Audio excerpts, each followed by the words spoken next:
You're watching Advisor Talk with Frank LaRosa. It's the only podcast offering unfiltered guidance and direct advice for anyone in the financial services and wealth management industry. Learn more today at eliteconsultingpartners.com/podcast. And now, here's your host, Frank LaRosa. Hey everybody, welcome to Advisor Talk with Frank LaRosa. I am your host, Frank LaRosa, and I have a very special guest with me today on our interview series, Manish Dave from Ameriprise. He's the Senior Vice President of Business Development. I've known Manish for many years and just never had him on. I'm like, what a great guy to have on during this period of time. So what's going on, Manish? Welcome to the show. Hey, Frank, it's great to see you. Hope you're doing well and hope your family's safe and everyone around you is doing well. We are, God willing, we are all doing well and healthy, and I appreciate that. Same to you. I see your family in the background there, making me feel a little guilty that I don't have any of those pictures behind me, but I guess I can change that. So you got some very important people behind you. So that's well, yeah. Family, wife, and kids is important, right? So I appreciate that. But for those of you joining us for the first time, welcome to the show. The idea of Advisor Talk is really to bring you inside a conversation with senior leadership, thought leaders in the industry, and just enjoy a conversation. We'll take it for this particular topic. We're gonna go all over the place a little bit. We'll talk a little bit about COVID and recruiting, technology, and some of the new models that are out there. But we hope you enjoy the conversation, and we appreciate it. If you're a first-time listener, welcome to the show. We promise that this will be a very informative conversation. So with that said, Manish, there might be some people, I know it might be hard to believe, but there might be some people that, don't know Ameriprise like the way I know Ameriprise, right? And a lot of the great things about the firm, they might have some misnomers about it over the many years ago.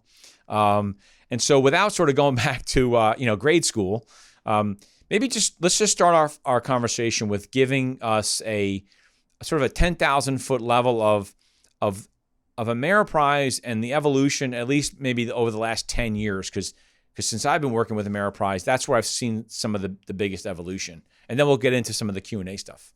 Yeah, no, absolutely, Frank. And it's hard to know about, talk about where you're going unless you know about where you've been. And I'm not going to go back 125 years when Ameriprise has been around, but I'll take you back at least the last 10 years. And you're right. It's been a dramatic transformation that we've been doing at the firm in terms of really investing billions of dollars in really enhancing our capabilities for our advisors and our clients. And so what that's meant is a dramatic expansion of our platforms, whether it's our products, our technology, our marketing systems, just all the capabilities that we have for our advisors to really grow their business and to serve clients better through an advice-based value proposition. And so that's enabled us to get much more competitive, at least in my role of bringing new advisors in throughout the industry. I know, we've done some of that together over the years. And as you've seen, what I'm proud about is at this point, we're bringing some of the best quality advisors in the industry to our firm, and we're really proud about that. But over the last 10 years, it's been quite a journey, a lot of investment in resources and people, technology, and but it's fun to see the transformation of the firm. But you're right, there's a lot of people who may have a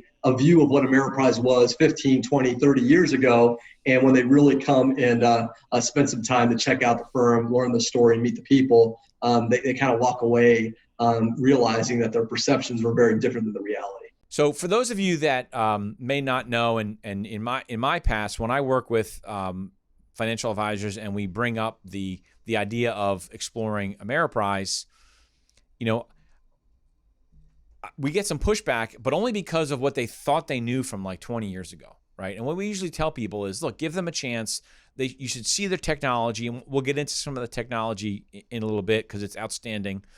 But hear the story, see the people, talk to the people at the firm, and understand. And almost, I'll be conservative by not saying 10 out of 10, maybe 9 out of 10 people come back after meetings or visits and are blown away and like, wow, I didn't know that. And so it's a great feeling that we have. Obviously would love to do more of it, but I think that's one of the biggest things that I think advisors they're doing themselves a disservice personally by not having the conversation. So I really appreciate that. So let's sort of dive into some of the topics du jour right now. One of them being obviously with COVID, sort of a changing, in a very short period of time, really changing our industry, right? Changing how we do things, changing how we operate. Some firms more than others, right? If you're at a wirehouse firm, really changing because of the limitations on technology and stuff like that. Maybe talk a little bit about how Ameriprise has been able to deal with COVID as it relates to your different channels, which we'll get into later on, but your different channels, your retail advisors and your independent advisors, and then maybe how you're helping them with their practices with their clients, because obviously this came from out of nowhere with everybody. So Yeah, love to hear from you.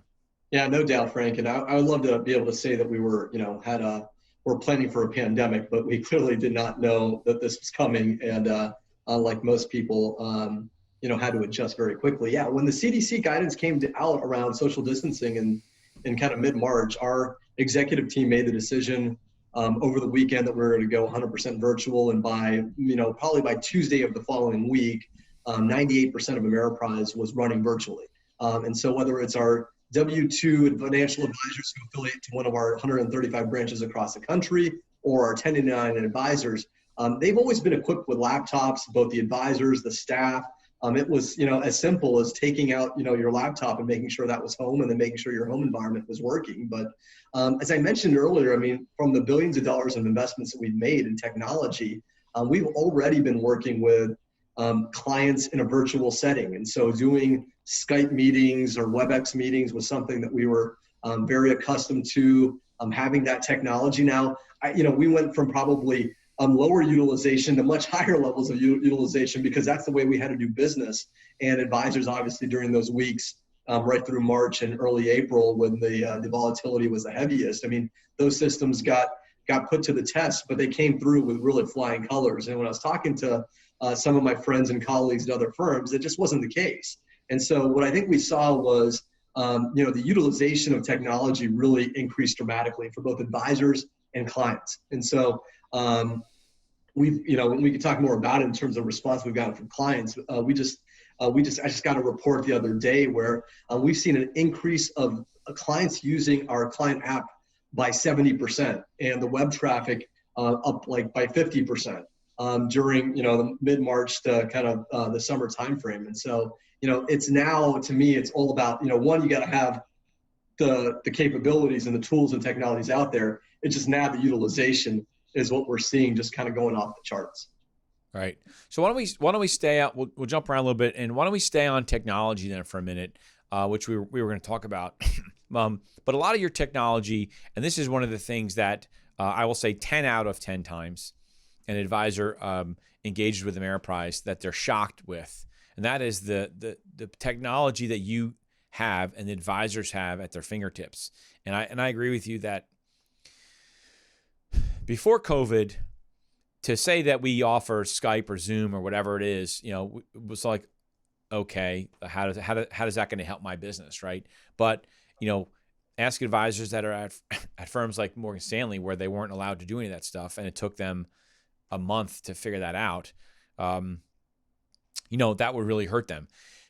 Talk about the capabilities within your technology suite that allow advisors to continue to grow and expand their businesses with autos, e-sig and tablets and laptops and how everything is integrated together, because I think that's a critical piece where firms that weren't prepared for that stuff, and things still had to be done manually or more manually than other firms, really put advisors behind the eight ball.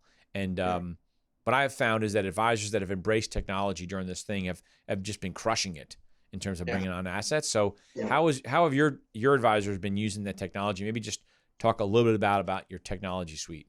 Yeah, well, no, absolutely, Frank. And so the two questions that we hear from whether advisors at Ameriprise or advisors looking at Ameriprise are, how can I deliver a premium client experience in a really seamless way, leveraging technology?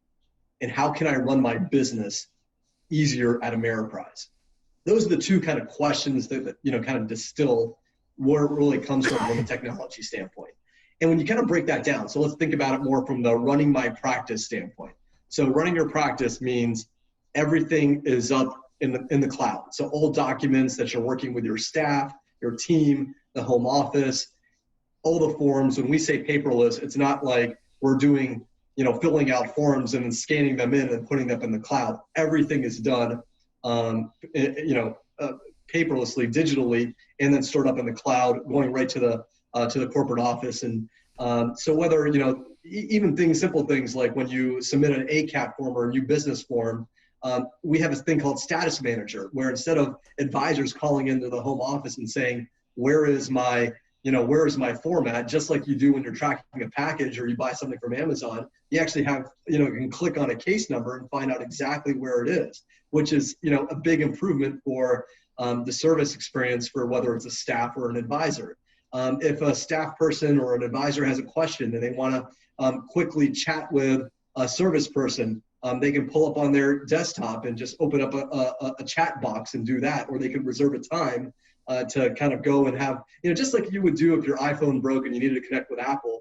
It's having that type of mindset around how you support the advisor doing business. So I can carry that forward to performance reporting, to our CRM, to all the different elements where you can have all these great technologies, Frank, but the hard part and the expensive part really is how do you stitch them all together in an integrated way? So our advisors have, one single sign-on that logs into all the systems. The systems actually talk to each other and they're secure, which is another big thing too. When you're, we're all at home and you're kind of thinking about is stuff staying on your home server versus a corporate server. None of that's kind of an issue here because all of that's done kind of in the Ameriprise cloud. So you could do it kind of integrated, secure, and all of that way. On the client side, there's a lot of stuff. I mean, I think 95% plus of our forms are e-signature enabled. Clients can do business with us anywhere on any device, anytime. And so whether that's, when I've got to send a form with my advisor, I literally get an email, pops into my iPhone. I just sign doing an e-signature thing on my phone and return it back. There's no, faxing documents or overnighting things. And, it's just, that's kind of a foreign concept for our advisors here at the firm. And so, all of those things carry forward to our desktop and our client site where clients can look at all of their assets. They could see it all aggregated too. We've got a thing called Total View where they could see assets outside of Ameriprise. It's updated in real time. So there's just a lot of collaborative ways that clients can engage with their money, but also their advisor. That we certainly it's a personal business, but the technology really aids in making it a really great experience. Great, awesome. So let's pivot then, right? Because we've been talking about advisors and clients. We are, at least I am. My main business is recruiting, right, and moving advisors from you and I both, Frank. Right, exactly. Finding and look, we all are about finding the right firm for the right advisors for their clients. Yeah. So in this market and in this environment, maybe for the first month or two during COVID, things basically came to a standstill, right, till people figured out what was what. Talk a little bit about how this change in the business and in the environment with COVID has affected Ameriprise recruiting and sort of recruiting, and where do you see the opportunities for additional recruiting? Like where do you see this environment? You hate to say that there's opportunities in with bad situations because we all know somebody at this point that's been touched by COVID in one form or another, and it's crazy some of the stuff you hear. But the reality is, business keeps moving. You have to keep moving your business forward. If you're a financial advisor, you have to keep moving your business forward and your agenda forward. And if you're not at the right firm, and it, using COVID as an excuse not to leave is an excuse, right? It just means you just don't feel like doing the work to make the move. So how has Ameriprise, how has it affected Ameriprise, and where do you see the opportunities? Yeah. So Frank, if I go back to mid-March, which feels like, sitting here in late September, like eons ago, I got to tell you, having been in our industry for 23 years, and like you, seeing lots of different crises kind of impact our business. I didn't know. I didn't know how this would be different compared to other situations that we've been faced with as an industry. And I kind of saw the range. I saw actually some practices join us in late March, some large practices join us in late March and have very successful transitions. And then, we all saw, I think, across the industry kind of April, most of March and April really kind of just come to a screeching halt because everyone was really, rightfully so, really worried about safety and just making sure that they're taking care of the things that are most important in our lives. But what we saw there was after we got through kind of advisors managing clients through the short-term kind of market volatility in mid-March through early April, it kind of went back to a little bit of business unusual. The business was, okay, the markets kind of, as we start to see the kind of comeback in markets and, clients were, advisors were repositioning portfolios. And then there was time because we all slow down in life. And we had time to spend time with our families. And then we also had other time to do, now that I think, most of the client needs were attended to. And we started to see advisors really start to poke out and to start entertaining discussions and doing due diligence. And that's where we as a firm put our entire recruiting process online. So we worked feverishly over the weeks to move everything from all of our in-person events to moving them all in different virtual venues. And so, in a real safe and secure and convenient environment, I like to say an advisor could kind of, he or she could sit in their, in their den and do due diligence on a firm without having to leave the comfort of their own house. And whether the timing was right or wrong, they at least got to get that information. So we put, more than 5 times of the volume that we used to put through the kind of the in-person events that we would do through these virtual events. And I was like, wow, this is amazing. We're actually driving more scale. And then we started seeing people join us. And most of the people that joined us were people who we met pre-COVID. And they kind of started to join us in May. And then in June, we started seeing people join us who we never met before, who we met through the way we're talking to right now. And since mid-March to as we sit right now, 146 practices have joined our firm. Wow. And I, if you would have told me that mid-March, I probably would have, I would have called the under on that because I didn't know what was going to happen. But what we're seeing is it's just, the capabilities of our firm, the differentiators of who we are really stark in an environment like this. And we're having success. And we can talk more about that. But that's yeah. not just offer up. Yeah, it's interesting. And I just had a conversation with somebody today, and I was talking about our clients that have moved during this period of time, and I'm sure you probably have the numbers on this question. Maybe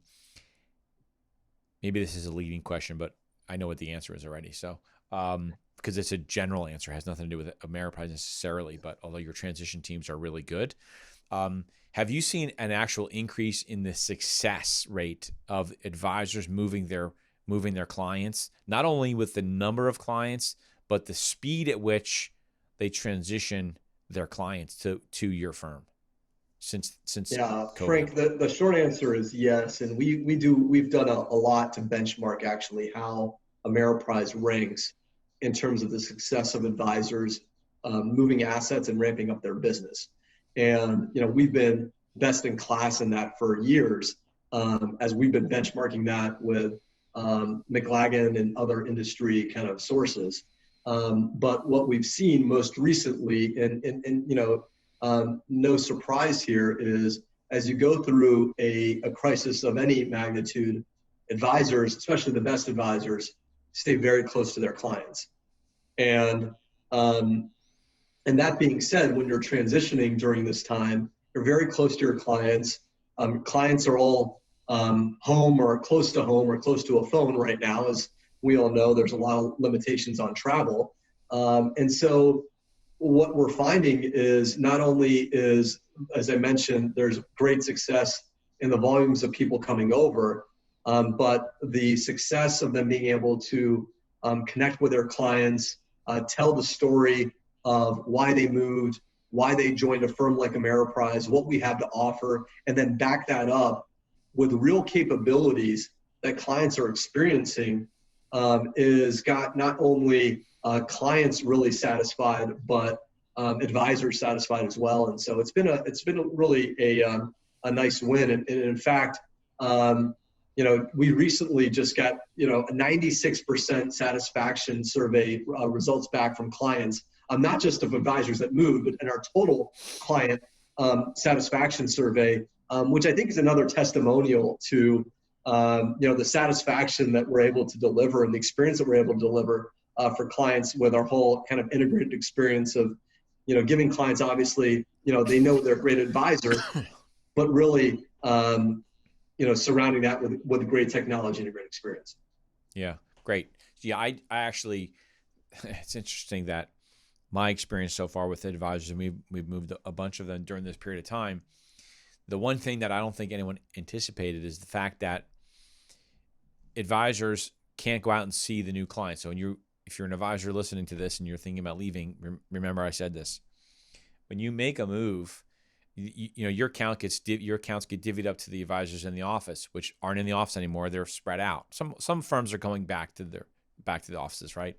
But the biggest key to this thing is that, especially for your good clients, that advisor, that inheriting advisor, is not going to really have a good chance to go out and meet with your client in order to retain that account. And so the easiest thing to do for your client and for their peace of mind is just to move with you, because they know you. They don't want to meet somebody during COVID. They certainly don't want to get to know anyone new.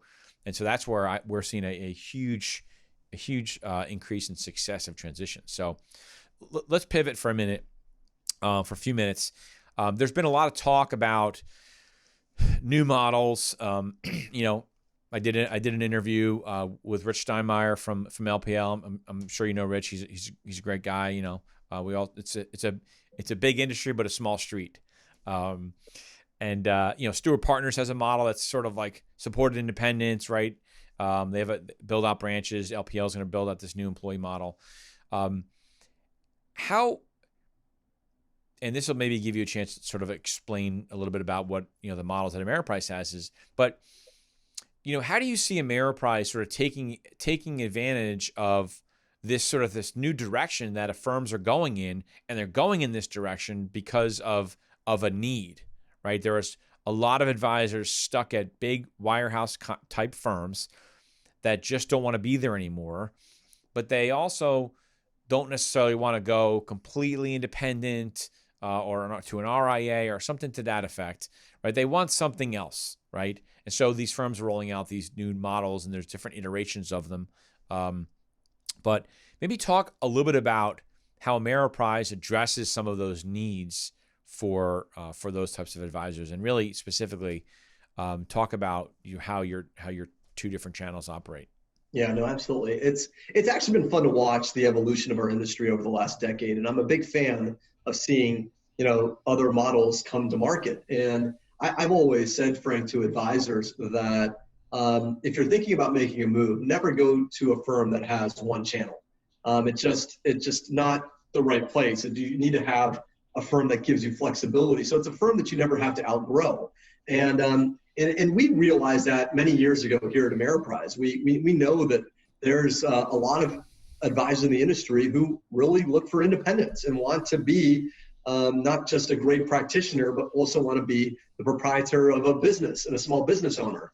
And that means all the things from managing real estate to staff to payroll, benefits, all the things that you come into being a really effective small business owner. And some people love that. And then there's the whole other part of the industry that doesn't really like that. And they love the confines of going into an office and having that energy and not having to worry about anything except for making sure that they're doing right by their clients and they're delivering on the things they need to run their business. And so I think advisor choice is a really important thing. And we at Ameriprise feel like we've kind of struck the ultimate advisor partnership, in that we allow our advisors to be really entrepreneurial, really independent within either a W-2 arrangement or a 1099 arrangement. And we also have our our growing financial institutions business, which serves, banks and credit unions across the country. And so in either one of those environments, you really have that supported aspect where there's a partnership between the firm and the advisor, and they get to determine, what kind of affiliation they want, and they have the flexibility to move across those platforms as they see fit. And what I would tell you is it makes our W-2, having a 1099 channel makes our W-2 channel better, and vice versa. And that's where I go back to, having those capabilities is really why is that? Why does it make it better? Why does it make each side better? It's a check and balance, Frank, on our business. And so if we just had a W-2 business and no 1099 business, we wouldn't have a check and balance. And so knowing that we have a 1099 business and we make our W-2 business really restrictive and really constrained, we know advisors will either, go to our 1099 channel or go to another 1099 channel in the industry. So it makes it, it will force us to make sure that our W-2 business can really promote retention of those that are looking to do some things that maybe want more flexibility, and vice versa. So I think it's a healthy thing. Now, it's not easy to stand up a W-2 channel, and as you know, being in the business for many years and running businesses yourself on the W-2 side, you know that business, and whether that's managing the real estate, the staff, the employment issue, all the things that come with running a W-2 channel in a business is also not for the the faint at heart. And I look, I think that we feel like we're in a nice position of strength here, having choice for advisors, and but we welcome competition as well. So when you talk about, so I call this sort of the lily pad approach, right? Where an advisor, they understand they need to get out of the culture that they're in. They like the culture that maybe that Ameriprise has, and they go to a W-2 office because it's a nice transition. You certainly have a lot more flexibility than a lot of wirehouse firms out there, and maybe some regional firms as well, right? And they decide now they're ready to, sort of go to the independent route. They can go from your what's called the P1 channel, which is your independent, your employee model, and then go to what's the P2 channel, which is your independent model. They can transition at any time. There's some firms out there that have a waiting list, and you got to put your time in, and you got to kiss the ring, and you got to do all these things to go that way, because they really don't want you to go that way. I'm not going to name any firm names, but we probably all can guess who that is. Does the how easy is that transition? Because that's an important piece, right? If an advisor can come to the W-2 side, and then when they're ready, when they feel strong enough, and maybe they have a little bit more scale and size, they can go to the independent side. How without getting into the weeds, how easy is that transition? Is it a total repapering of their book, or is it not? So the short answer on the transition between platforms is, Frank, if you're a W-2 and you want to go 1099 on a Friday, it's a change of your address. You're now at a new location, and there's an update of your address. There's no repapering. There's no anything else. It's a press of a button, and all of a sudden you're now on the 1099 side of our business. So if you go on a Friday, on a Monday, you're a 1099 employee, and you're out of the old branch and you're into your new location. Now, to back you up a minute though, because sitting where I sit, leading the bringing of advisors for all the different channels and being channel agnostic, I usually sit down with advisors and really, ask them the question, what are you really looking for? Like, why do you really want to go independent? And it may be sometimes a cultural thing around a branch that they're looking to get away from. But you and I would probably agree, once we kind of, peel back the onion 8 to 9 times out of 10, it becomes economic. And that's one where I kind of also challenge people, because a lot of times people focus on the overall gross payout of the industry, and certainly we have very competitive gross payouts in the high, in the high 80s, 90s in our independent channel. But I tend to really get people to focus in on what their net payout is. So what's your true net? I say it's all about the net. Yeah, and I think that's the part of it where then, and what my experience has been over the years, that aside from if you're in a low real estate and a low labor cost place, I mean, the nets, the differential in the economics really aren't as dramatic as some would think. And really it gets down to, where do you want to spend your time? Do you want to spend your time, on the business of your clients and growing that, or the business of both your clients and the overall business? But that's, again, those are the kind of the fun conversations we have with lots of advisors who may not be sure which way they want to go. And, meeting with one of our regional directors of recruiting, actually, who are also like me, channel agnostic, don't really care which way people go. They can have that real confidential conversation to get into, what's the best choice for them. Awesome.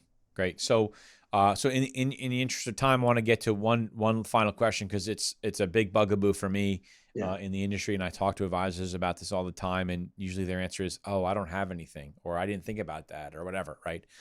A lot of people talk about succession planning. That's a huge buzzword. Everyone loves to talk about succession planning, but they're missing a huge piece, right? And in their minds, it's succession planning. Well, when I retire, what is my book going to be? I had this conversation today with somebody. When I retire. But one of the concerns that I have is advisors with a lack of a contingent succession plan, right? Okay, great. So you have a succession plan maybe down the road, but what happens if 6 months from now you have a heart attack, or I hate to say it, but you get COVID and die? I just was listening to a podcast, and the person had just lost their mom, who died in 6 days, right? And so how do you guys address these issues? And we're talking about the lily pad effect, right? But now this final lily pad thing is that is succession plan retirement. But this bigger issue is about contingent successors, right? And an advisor, almost a financial planner, doing financial planning for themselves. Yeah. How do you guys address that with your advisors? Because I think it's a really important issue. No one talks about it enough. Yeah, Frank, I couldn't agree with you more. I always just am amazed when I see the industry statistics of the percentage of advisors in our industry who don't have a formal succession plan in place. To me, you've run a successful practice for decades. It's the equivalent. You use some analogies. I'll use one too. It's like having a really nice house and not having home insurance. And why do you not have insurance on your home? And for many advisors, their practice could be the largest asset on their balance sheet. And to not protect their own lives and their own livelihoods and their estates is just kind of mind-boggling. And we at Ameriprise have been working at that for years. And so I'll give you the number of ways that we do that. And it's something we're really proud of. And so whether you're on the 1099 side or the W-2 side, we have buy-sell agreements in place.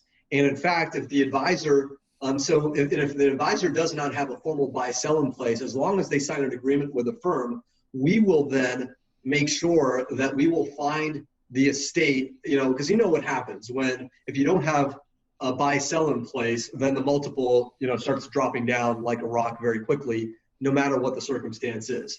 And so we will actually then pre-negotiate and have a pre-negotiated formula or multiple for that practice, so that no matter what happens to the advisor, if God forbid he or she finds himself in a situation like the ones you talked about, we're going to find a buyer for that at a fixed multiple. Now, they can also find a person that they want to have on their own, and they can identify that and have their own buy-sell in place. But that's kind of a backstop for those advisors who don't identify a formal succession plan. On the W-2 side of our business, it's the same thing, where there's benefits that the advisor has around either the company will pay the estate a fixed price for the book of business, and that's included as part of a benefit for the advisor, or they'll have a sunset provision in place.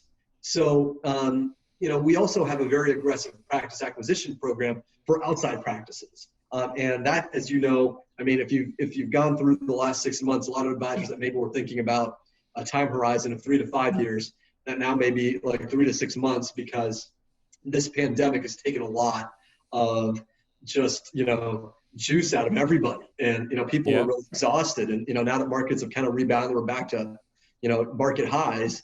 I think that, the topic that you're bringing up is going to become more important. And so, that's what we do. I try to challenge advisors to say, if you're not in a really good environment, where you can be the beneficiary of practices and buying practices.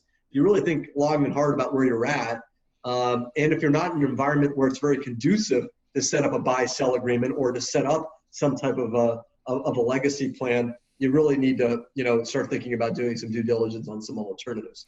Yeah, I know one of the things that separates Ameriprise from a lot of firms is when you talk about advisor acquisition, you actually help front the money and help with the acquisition capital for the acquiring advisor. And I think that you're right, which is why this is an important issue for me, that there's a lot of advisors that are tired. They're tired of dealing with whatever they're dealing with. But some advisors that have been in business a long time and they've been home with their kids or grandkids and they're experiencing life again, right? And they're having this they're starting to rethink, I hate to be corny, but rethink the meaning of life and what they're doing and how much time they have left on this planet. And so a lot of this stuff's coming up. And I talked to advisors, actually trademarked a term, dual monetization. And that is effectively when an advisor transitions to another firm, takes a deal, they're going to get paid. They're going to have sort of like not really a liquidity event, but they're going to get paid a transition bonus, and then work with that existing firm now to then sell the book to an advisor at that existing firm. So they're monetizing the business twice. And I just hear a lot of times, I'm talking to wirehouse guys, well, I'm thinking about just taking the deal at this firm. Well, why? I mean, you're not going to retire for 7, 8 years, 9 years. You still have a lot of running room, and they're not giving you the right multiple, right? Make a move, go to a great firm. Those firms will set you up. You'll get paid again. So I also have a saying: it's not about the money, but it's about the money.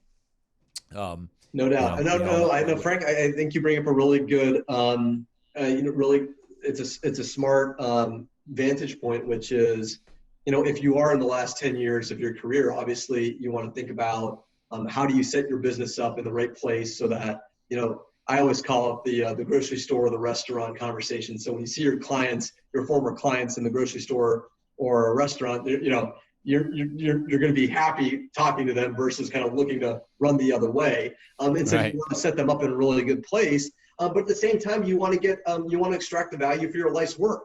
And there's nothing wrong with that. And I think that's what, what you got to really think about. And also putting your team and your team in a really good place so that they're in a place where they can also thrive for the next 10, 15, 20 years that they've got, left to develop in the industry. So I couldn't agree with you more. And I think it really goes back to people doing their due diligence right now and making sure they're aware of what their options are in the industry. Great. Awesome. So last thing, and thank you very much for your time. I appreciate it. We're going a little bit long, but this was a great conversation. So I really appreciate it.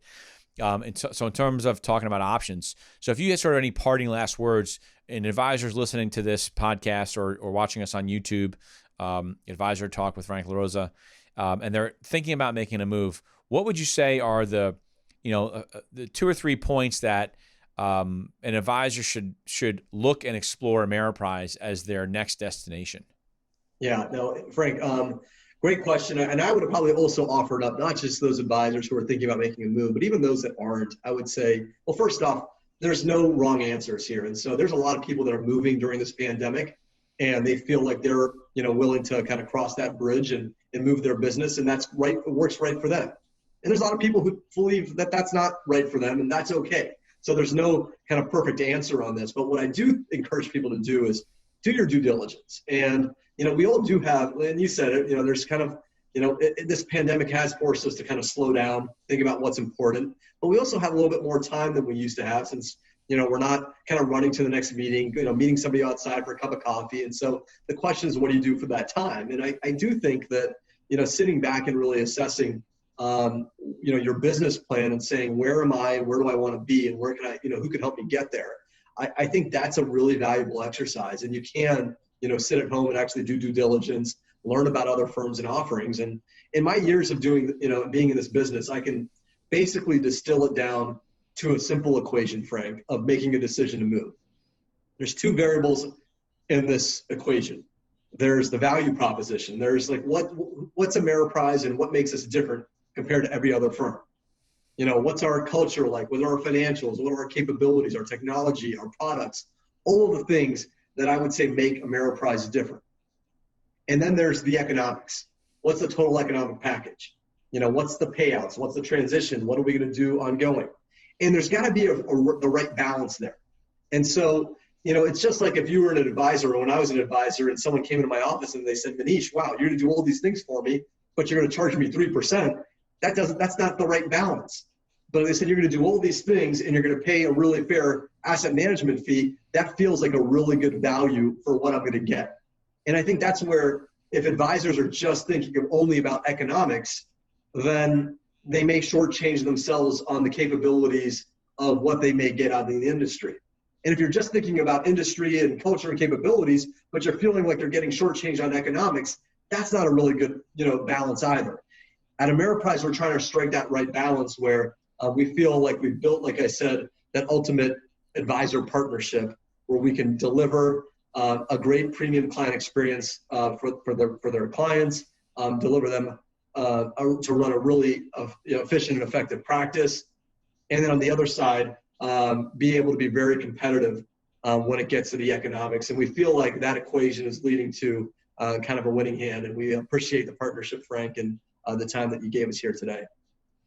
Awesome. Well, listen, I appreciate the time. Thank you very much for this. This was great. We covered a bunch of different things, which was great. Usually we only cover like one topic, but there's so much, and we could go on for hours. Yeah. But I really appreciate it. For those of you listening, we hope you enjoyed the conversation. If you have any questions or would like to speak to someone at Ameriprise, obviously DM me, or you can shoot me an email at frank@eliteconsultingpartners.com. And also leave a comment, questions. We'd be happy to answer them. We'll get back to you with information. We covered a lot of stuff. Manish has been in the business a long time, as you said, 20 plus years, 23 years. So we've seen a lot of stuff. And I was laughing because you talked about charging 3%. Yeah, a lot of people that are listening to this podcast have never been in the business before where we were actually charging 3% on an advisory account. I know. But look, that shows where the industry's changing and why advisors have to pivot and continually think about their future, because that stuff happens. So anyway, thank you very much for your time. I really appreciate it. I know it was a short notice as well, so this was awesome. I appreciate the conversation. And for everybody listening, we look forward to you hearing our next call. Thanks a lot. Bye-bye. All right. Thanks for watching Advisor Talk with Frank LaRosa. If you enjoyed this video, make sure to check out some of our other episodes. Don't forget to like, share, and subscribe to our channel, and we will see you back here next week.